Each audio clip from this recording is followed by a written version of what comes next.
এ সাজু ভাই, এ সাজু ভাই, দাম বাড়ছে সাজু ভাই, এ সুদি ভাই, কি আমরা ডাক দিই আমরা কথা আরে বলেন না ভাই তুই যে আরো সুদের লাই বললাস তুই আর কথা শুন এই যে আতুন মানছে টিয়া নেই বিপদে হরি নে হ্যাঁ কথা বুঝি আপনি সুদ খান না?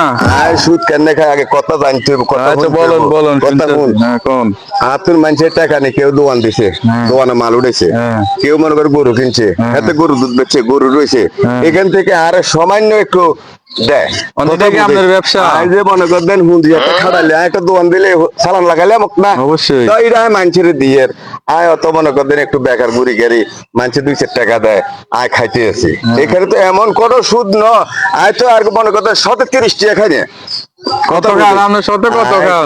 কোন রকম 20 টাকা ও আচ্ছা 10 টাকা কম লোন। কথা বলিস আবার নিজস্ব লোক হইলে হ্যাঁ উপকার স্বার্থে কিছু কমাই হলো টাকা যদি বেশি নেয় বেশি বেশি বেশি বেশি নিলে একটু কমাই নেয় ও, আর যদি কম নেয় তাহলে মনে করতেন ওই সুদের হাত 30 টাকা হলো 25 টাকা হলো 20 টাকা হলো কোন রকমে টাকাটাও চলে আয় চলে আয় করলে খারাপ কম করছি নি না না এইটাই বাইরে সুদি করার দরকার নাই এটাই কইতাম। আর ব্যবসা করি ব্যবসা ব্যবসা